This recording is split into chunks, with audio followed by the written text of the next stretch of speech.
America is reckoning with an economic crisis, a public health crisis, and a racial justice crisis. Like we finally learned to multitask, but on all the wrong things. So I wanted to talk with someone who's helping lead the charge on all of these issues, Congresswoman Ayanna Pressley. So where are America's leaders today besides hiding in a bunker in the basement of the White House? Par for the course. We have an occupant who, even in the midst of a pandemic, doesn't even understand the definition of leadership is to lead from the front. It's infuriating. We have unrest in our communities because of excessive force and the militarization of our police. And his response is tanks. And then has the nerve to use a Bible as a prop that I know he has never read. I'm sure that poor Bible was like, can somebody get me an antibacterial wipe? People in all 50 states are peacefully protesting and demonstrating about the brutal murder of George Floyd, a man who was killed at the hands of someone who was sworn to protect and serve. In response, Congresswoman Pressley has, along with 3 other women, introduced a resolution condemning police brutality, racial profiling, and excessive force. I think Congress needs to act as the conscience of our nation in this moment.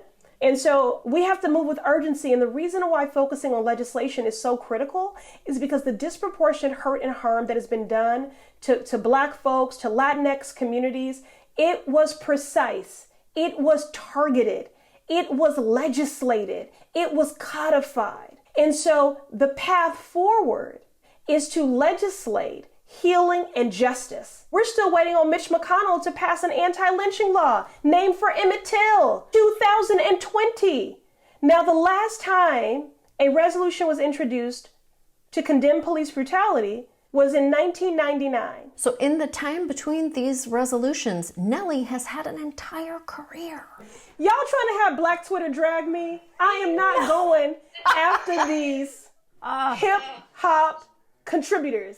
But seriously, if there's one thing we know about civil rights in America is that they never come easily. So reluctant white people are going to be dragged into a more progressive future or rightfully dragged on Twitter. Let's do it. Wait, how? What does justice look like when all of this is done? Justice is subjective, honestly, because what kind of justice can I deliver to Breonna Taylor's family, to Tony McDade's family, to George Floyd's family, to Ahmaud Arbery? Justice would be them still being alive. Right. But we can do everything in our power with the stroke of a pen and the political will and courage to make sure that doesn't happen again. What does the America you want look like? Instead of school police, there would be social workers, therapists, restorative justice practices, that we center the humanity and the dignity of people. People living free from fear? Free from fear. Children playing outside? Free from fear. Reminds me of the suburbs in a way. Yeah, it would be incredible to go out and talk to your neighbors and not be profiled as a gang, but just to be in community. Is there any danger that if every city is like the suburbs, more people will be compelled to channel Zach Braff and try to say something poetic about the suburbs they live in? Oh, no. You secretly like him, don't you? You like him. I tried to make a Zach Braff joke and it just fell flat. I'm sorry. I crushed on him a little bit. It's okay. You know, I love Scrubs. All I'm saying is that JD and Turk would never have allowed Sacred Heart to run out of PPE. This is the thing. Everyone will say, well, you know, I'm not a racist. Yeah, great. That's not good enough. What you need to be is anti-racist.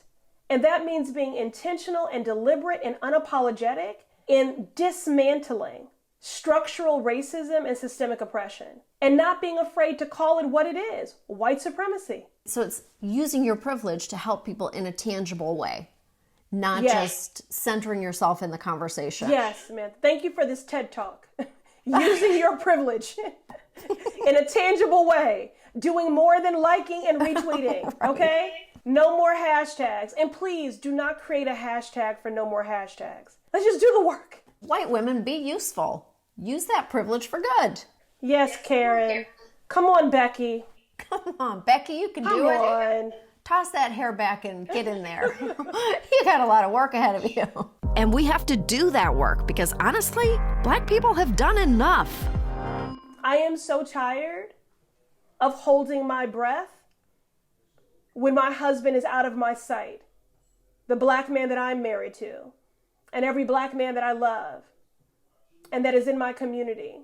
Right. I am so tired of consuming mental real estate, in my head, in my heart, in my body, in my DNA. Could you envision having a full day where you didn't have to think about this? What would that feel like? Impossible. Impossible. I just don't know anything else. But I do want to be clear in just saying this. We believe that we must be as radical in doing the work as we are radical in our healing and in informing our joy. And we have to be unapologetic about that too. I'm really feeling like if you had 24 unfettered hours, you might be up for a Scrubs marathon. You could be right. Oh my, thank you. No, thank you for everything you do for this country. Oh, and there's 2 more people who want to say thank you. Well, hello, Congresswoman Pressley. We have been informed by Samantha B. that you are a huge fan of the television program Scrubs. Isn't that right, Donald? That's what I heard. If that's true, word? Thank you so much for all that you're doing in Congress, and we think you're amazing, and we're so glad you're a fan of ours because we are a fan of you.